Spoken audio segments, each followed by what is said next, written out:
It's almost time for the Only Wrestling roster to invade Los Angeles, California, a city that's rich when it comes to professional wrestling, going back decades and decades. And I told you about this before we went on the air. Fred Blassie and John Tolos had an incredible feud. Fred Blassie had to leave the Los Angeles territory because he got too old. The Athletic Commission said, we're not going to license you. You couldn't believe it. You could not believe it. You don't even know who Fred Blassie is, but you couldn't believe they would be so ageist.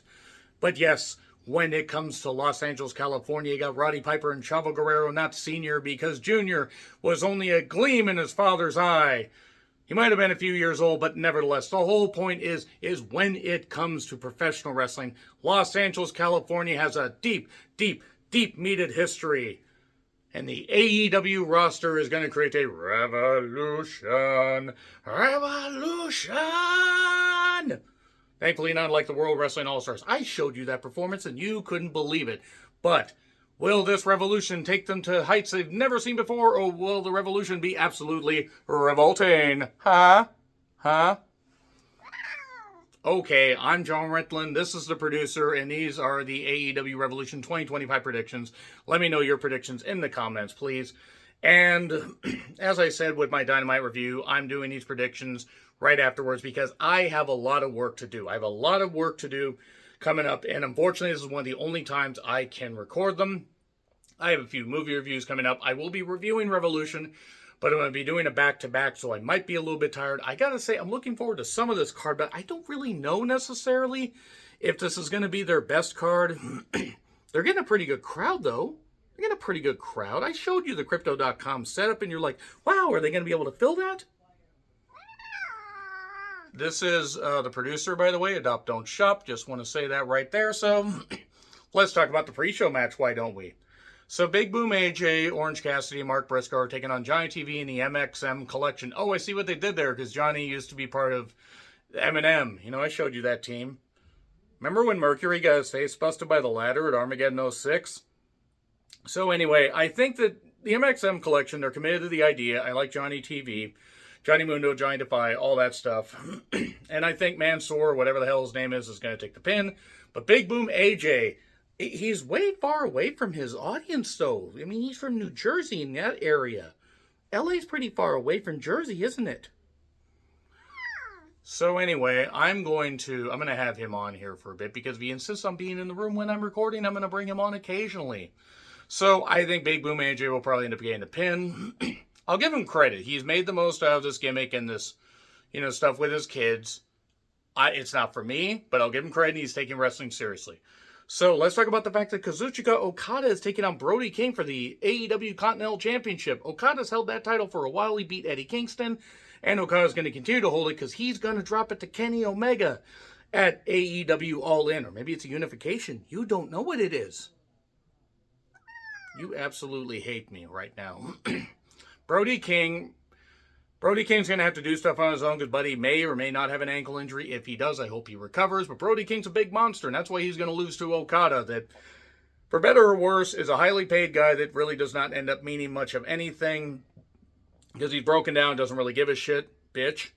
But the match may be okay, but it needs to go on the shorter side, which means it'll probably go 15 to 20 minutes and will be pointless. Okay, you want to go down? Okay. So anyway, Kazuchika Okada is going to get the victory. Kyle Fletcher against Will Ospreay in a steel cage match. And if they keep the weapon usage to a minimum, and we actually just have a couple things involved, a chair or whatever, I'm okay with that. Use the cage, use the environment as a weapon, and it could be good. Meaning, they're probably going to end up using a screwdriver, thumbtacks, broken glass everywhere, and all these spots are going to be meaningless, and we just won't care. Fletcher needs to pick a look and stick with it. Ospreay's going to get the victory. I think they're going to push Ospreay up to the world title picture. Fletcher's got a ceiling. He's not bad in the ring, but again, he still needs to figure himself out a little bit. Ospreay's going to get the victory because I don't see what else you do with Ospreay if he loses to Fletcher here. You got to blow it off in a steel cage, and the face has got to get the victory. MJF against Hangman.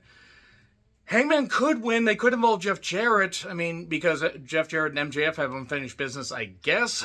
But MJF, in all honesty, is probably going to end up getting the victory through nefarious and dirty means, as opposed to non-dirty, nefarious means. The biggest issue I have with the world title picture is what do you do with MJF if he's not going to go for the world title? Because you could have MJF and Ospreay reignite their feud over the world title, assuming that Ospreay ever ends up getting it, but I've enjoyed the build for this, but I'm not necessarily certain that they're going to do right by this. So I'm going to pick MJF, but not with a whole bunch of confidence. Hangman doesn't ever need to win the world title again. He's about as over as he's going to be. He's the most interesting he's been in a while, but there we are. So, Mercedes Moné against Momo Watanabe for the TBS title. Mercedes will win, and I won't give a fuck. Hurt Syndicate are taking on the Outrunners for the AEW tag titles, and I think the Hurt Syndicate will win if the Hurt Syndicate had come in the first night, won the tag titles, destroyed the Bucks, and then the Bucks could have gone to New Japan and destroyed that tag division there because the Bucks don't know what the fuck to do because it's 2025 and the Bucks don't fucking mean anything. But that being said, the fact they beat Private Party, they just beat him recently. If the Hurt Syndicate had won the tag titles, say at Full Gear, and we were a few months in, if they wanted to have the Outrunners get a shock win, at least it'd be a few months. It hasn't been that long. Need to have the Hurt Syndicate continue to roll for a while as the champions. Outrunners will put on a good show, but they're going to lose. Toni Storm against Mariah May in a Falls Count Anywhere match for the AEW World title. I think it's like a Hollywood Brawl thing or whatever the hell it is. Hopefully not a backlot brawl. Hopefully no hoses and golden Cadillacs and references to the O.J. Simpson chase.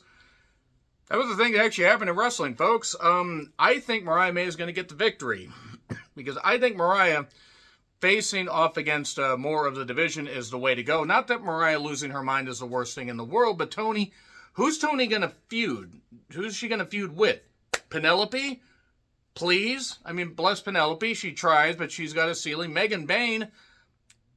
I think it would be too soon for Megan Bayne to be in a match like that, at least as far as her establishment in AEW. And who else? Who else is she going to face? I mean, you could have Toni retain, and then you could have Mercedes lose the TBS title, and eventually she faces off and wins the AEW Women's Championship, which will do absolutely no favors for the division. I think Mariah May is going to get the victory. Toni has her... But the thing is, though, is Toni's in the Queen of the Ring. They might want to keep the title on her to have this, positive stuff going, but I don't think it's really going to work. I don't think it's going to work at all. As far as keeping the title on her, I think the bloom's off the rose there. So I think Mariah's going to take it. I'm nervous, but I think Mariah's going to end up taking it. Swerve and Ricochet in a number one contenders match. Logic dictates, because of how Ricochet beat Swerve on Dynamite, that Swerve's going to win the number one contendership. I think Ricochet's going to get the number one contendership, and I will explain why Ricochet is going to get the number one contendership. Because Swerve was the world champion. He was a good world champion. I think it's about time they split him and Nana up. I don't really think that it's a good idea to have him have that thing continue because you're supposed to get the robe back. Well, where was the robe on Dynamite? That's a $1 million question. But I just think that we're going to get Nana turn on Swerve. I mean, I said that was going to happen before, but I really think it's going to happen this time. And he doesn't even have to align with Ricochet. Or maybe he does and he can cut promos for him because Ricochet, dear God, the one thing he can't do is cut fucking promos. I think Ricochet will get the victory here. Go for the world title. He'll lose, but he will end up having something where he can go for broke. Then we can maybe blow off this thing with Ricochet and Swerve. And hopefully a match that involves a whole bunch of less weaponage bullshit, but Ricochet is going to win. Takeshita and Omega, AEW International title. I think it's going to go 25 minutes and Omega's going to win.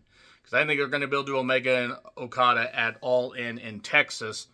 And you might as well do this now. It will give Omega about a 4-month run with the championship. And Okada's going to continue to roll with a year-plus championship run. Moxley against Copeland, AEW World title. Here's what I'm torn on. Moxley's either going to win, which is going to do nobody any favors, or Copeland's going to win, which won't do anybody any favors, because Christian's going to come out and he's going to cash in that contract, and it's just going to lead to Christian and Copeland having another feud that, quite frankly, really wasn't all that good to begin with. And I think We're going to get tons of interference. Yuta, I think, is going to end up trying to do something where he's going to help Copeland, but inadvertently end up costing Copeland the match. Inadvertently, and then it's going to turn out to be all a ruse and everything, because they're bound determined to feature that mop-top idiot. I think that I'm going to go Copeland, but Christian's going to cash in, which makes the whole thing pointless. Honestly, it's probably going to end up being Moxley, but let's just go Copeland. Let's just say this. And then Moxley will end up, or maybe Moxley ends up beating up Christian, taking his title shot, and, takes the contract, puts his name on it, and then beats Copeland right after. Let's just say that. And then Darby comes back after, unless he dies on Mount Everest, and then we just go from there. So that's all I'm going to say from those predictions. I'm throwing those away right there. So yeah, let me know your thoughts in the comments. Are you excited for Revolution? Like, share, subscribe, Twitter, Letterboxd, Blue Sky handles in the description. I'm John Rickland. I'll see you soon.